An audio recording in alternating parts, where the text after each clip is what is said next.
मैंने तो पहले ही कहा कि डिंपल यादव ने कहा कि सर छत्तीसगढ़ राजस्थान की क्यों बात कर रहे हैं, मध्य प्रदेश और उत्तर प्रदेश का जिक्र कर लीजिए। उत्तर प्रदेश का एनसीआरबी का आंकड़ा उन्होंने दिया, महिलाओं के खिलाफ हर 3 घंटे में जिस तरीके से अत्याचार होता है उसका सदन में। मैंने तो कहा पहले। आइए अनुराग भदौरिया। देखिए, मुझे लगता है कि भारतीय जनता पार्टी का जो चेहरा है वो देश के सामने एकदम साफ निकल आया है। कमाल है भाई, मणिपुर में इतनी बड़ी घटना हो जाती है, उसमें चर्चा करने की विपक्ष मांग करता है, जो नैतिक जिम्मेदारी आपकी भी बनती है। ये देश की बेटियां हैं, ये कोई ऐसा तो नहीं विपक्ष इस पे, बेटियां तो देश की है ना। हम देश की बेटियों की समस्या की बात कर रहे हैं, उनके ऊपर अन्याय हो रहा है उसकी चर्चा करना चाहते हैं, और आप उसमें राजनीति करना चाहते हैं। फर्क कितना है, आप बेटियों के समस्या जो उन पर अन्याय हो रहा है उस पर राजनीति करना चाहते हो, या उसकी समस्या के समाधान से बचना चाहते हो। हम उस पर राजनीति नहीं करना चाहते, हम आपका ध्यान ले जाना चाहते हैं कि देखिए किस तरह से अन्याय हो रहा है, चाहे किसी स्टेट की बात हो। जब मणिपुर की बात हो रही है, क्योंकि मणिपुर में इस तरह की हिंसा हो रही है, मणिपुर में अन्याय हो रहा है, तो आप बार बार दूसरे स्टेट पे भाग जाते हो। फिर आप 90 में भाग जाते हैं। एक बीजेपी प्रवक्ता है जिनको इतिहास में जीने की आदत है, तो भैया 2014 में जो वादे किए थे तो बोल दो हमने सब झूठ बोला था। अब बोल दो हम 1980 की बात करते हैं, 1990 की बात करेंगे, 1993 की बात करेंगे, लेकिन 1914 के बाद से आज जो 1923 जो यहाँ पे 2023 चल रहा है उसके बारे में कोई बात नहीं करेंगे। महिलाओं पे अत्याचार होता है तो होने दो। अगर महिला जो मेडल जीत के आई है उनको घसीटा जा रहा है, घसीटने दो। अगर हथरस की बेटी का अंतिम संस्कार पेट्रोल डाल के रात के अंधेरे में कर दिया जाता है तो कर देने दो। अंकिता का मर्डर हो जाता है, हो जाने दो। अगर उन्नाव की घटना होती है तो हो जाने दो। किसान अगर धरने पे उसकी मौत हो जाती तो हो जाने दो। किसान की इनकम दुगनी नहीं होती तो मत होने दो। युवा अगर बेरोजगार है तो रहने दो। महंगाई अगर बढ़ गई है तो बढ़ जाने दो। हमें कोई मतलब नहीं है, हम सत्ता पाने के लिए आए हैं देश के अंदर में। हमें सत्ता पाना है, डिवाइड एंड रूल करना है, नफरत की राजनीति को बढ़ावा देना है, और कैसे हम आपस में नफरत की राजनीति को बढ़ाएं और सत्ता मिल जाए हमें देश की जनता से कोई लेने देने नहीं है। कमाल की बात करते हो। ठीक है, मैं सैयद जफर इस्लाम साहब का इंडिया की बात करने लग जाते हो। सैयद जफर इस्लाम साहब इंडिया बोलने से डरने लगते हो। ठीक है अनुराग भदौरिया, ठीक है, मैं लौटती हूँ आपके पास। ये जिस अंदाज में यहां अनुराग भदौरिया बोल रहे हैं सैयद जफर इस्लाम साहब, इसी तेवर के साथ विपक्ष के नेता, वो इंडिया गठबंधन वाले नेता जो हैं, वो सदन में अपनी बात रखेंगे। इसीलिए प्रधानमंत्री की तरफ से ये मंत्र दिया गया है क्या कि एनडीए की तरफ से जो बोले सांसद, वो आखिरी बॉल पर छक्का जरूर लगाएं। और वो छक्का क्या होगा सर? वो छक्का पिछली कांग्रेस राज की नाकामियां होंगी, यही वो छक्का होगा। देखिए, सबसे पहली बात कि इन्होंने जो अभी कही, मैं सुन रहा था अनुराग भदौरिया को, मैं तो ऐसा लगा कि बेगानी शादी में अब्दुल्ला दीवाना।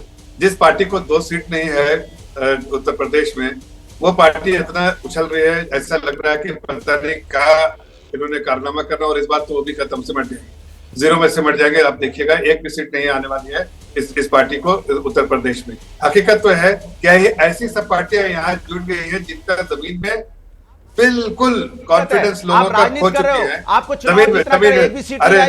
अनुराग जी, आप बोल रहे थे तो आपके बीच में किसी ने टोका नहीं सर। सर प्लीज, मेरे शो में कोई टोकता नहीं है सर। प्लीज, मैं दोबारा आपके पास आऊंगी तो आप जवाब दे दीजिएगा सर। मैं 30 सेकंड आपको समय दे दूंगी रिबाटल के लिए। आवाज कम कीजिए प्लीज अनुराग जी की। मैं 30 सेकंड का उनको टाइमर लगाकर समय दे दूंगी आगे। प्लीज आइए सैयद जफर इस्लाम साहब, अपनी बात रखिए।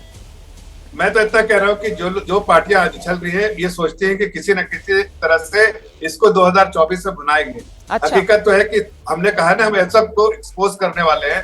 ये सब पार्टियां कहीं ना कहीं चाहती हैं कि 2024 पे मोदी जी को हटाना, इनका निशाना सिर्फ मोदी जी है। हाँ। लेकिन देश की जनता, बिल्कुल देश की जनता ने मन बना के रखा है, मजबूती से, बहुत मजबूती से देश की जनता जो है हमें जिताएगी। वो जानती है कि हमने प्रचंड बहुमत से 2 बार लेकिन सैयद जफर इस्लाम साहब, जब आप ये कहते हैं कि इनका निशाना प्रधानमंत्री मोदी हैं, तो जाहिर सी बात है ये विपक्षी हैं, ये सरकार पर निशाना साधेंगे, और सरकार का चेहरा तो देश के प्रधानमंत्री हैं। तो फिर ये तो निशाना प्रधानमंत्री पर ही साधेंगे ना, ये तो निशाना सरकार की नाकामियों पर जब साधेंगे तो फिर ये तो निशाना प्रधानमंत्री पर ही साधेंगे। जब बीजेपी की तरफ से कहा जाता है कि अविश्वास प्रस्ताव बहाना है, प्रधानमंत्री पर विपक्ष को निशाना साधना है, तो सर क्या ये एक तरीके से विक्टिम कार्ड है प्रधानमंत्री के चेहरे पर जो बीजेपी खेलती है?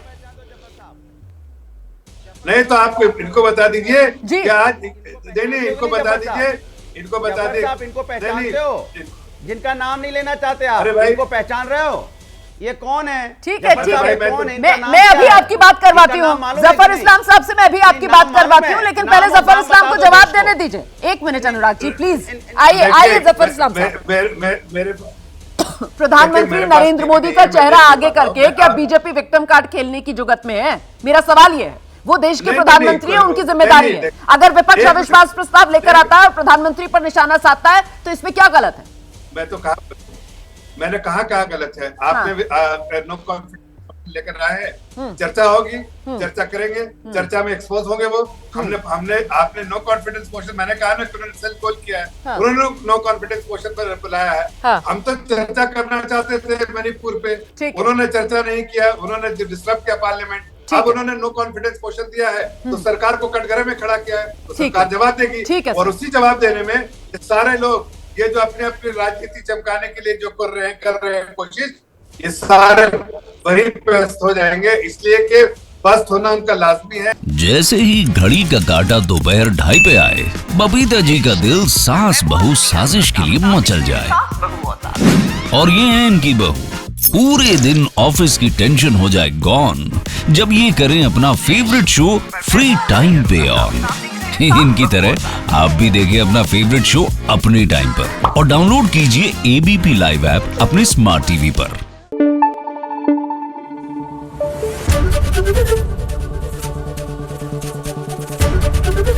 एबीपी न्यूज आपको रखे आगे।